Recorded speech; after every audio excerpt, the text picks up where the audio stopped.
I want you to imagine that you're planning on running a marathon in the near future. What's your strategy? Would you rather consistently train until the date or train vigorously a few days before?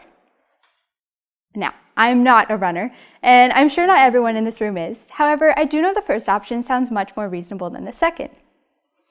Now, instead of a marathon, I want you to imagine you have an exam in the near future. Would you rather consistently study until the date or cram all the information in a few days before? When I put it this way, I'm sure many of you agree the first option is again more reasonable than the second, but then why is cramming one of the most common study techniques used by students? Today, I'm here to address some common study techniques that actually have little to no long-term benefit, as well as provide a scientifically proven study guide to manage your time and resources for maximum retention. Our memories can be divided into short-term and long-term. Our short-term memory is only capable of holding about 7 pieces of information. However, students often have more than 7 tasks to work on at once, and trying to hold everything you need to complete in your short-term memory can lead to feeling overwhelmed and the possibility of forgetting something. So this brings me to tip number 1, cognitive offloading.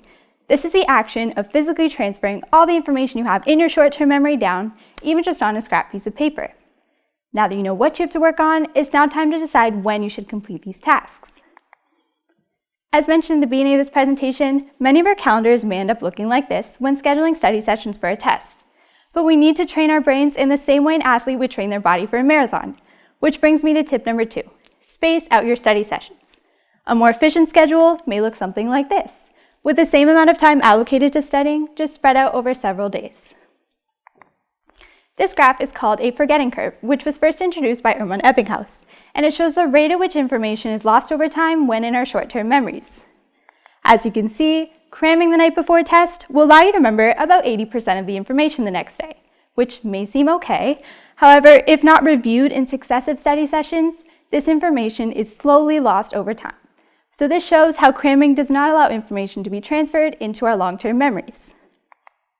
Okay. So have you ever seen an athlete stretching while jogging and lifting weights? Many of you may be thinking, don't be silly, that's physically impossible. Now, have you ever seen a student studying with hundreds of tabs open on their laptops while listening to music and texting their friends? This example may seem a lot more familiar to most of you, but it's actually no different than the first one. As amazing as we may think we are at multitasking, our brains are simply incapable of focusing on 2 or more tasks at once that compete for resources. And constantly switching between tasks actually ends up taking more of your time and leads to more unnecessary distractions. So this brings me to tip number 3, focus on one task at a time. Okay, so you put away all your distractions, take out the notes for the test you're studying for, and begin to reread and highlight the information you aren't too familiar with. There's no harm in that, right? Actually, in a recent study by Dunlosky and colleagues, they found the most common study techniques used by students, such as rereading and highlighting, actually have the lowest benefit.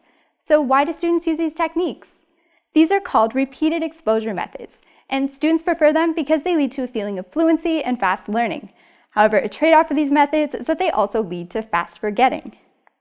The study techniques with a greater benefit are those such as practice testing and interleave practice. This means testing yourself on material as well as mixing the topics you cover in a study session. And I know what you're all thinking. Venezia, that sounds like a lot more work. And you know what? You are absolutely right. And that is exactly the reason students choose not to use these techniques. However, they are desirable difficulties. What this means is that they may require more effort, but they promote deeper learning and long-term retention. So this brings me to tip number 4. Use effective study techniques such as desirable difficulties.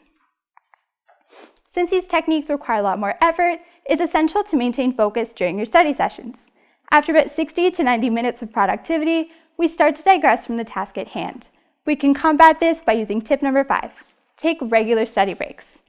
Athletes don't train constantly because this puts a lot of stress on their bodies, and students shouldn't study constantly because this puts a lot of stress on their brains. Keep in mind there are both positive and negative study break activities to take part in. Some positive examples may be to go for a walk, or even take a 15-minute power nap to recharge. Some negative examples include telling yourself you'll be taking a 15-minute power nap without setting an alarm because we've all been there. It won't be a quick nap, as well as browsing social media or the internet because it can be easy to get carried away.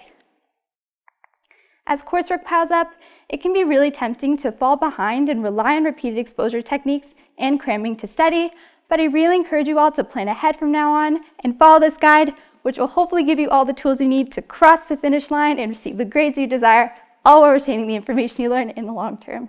Thank you.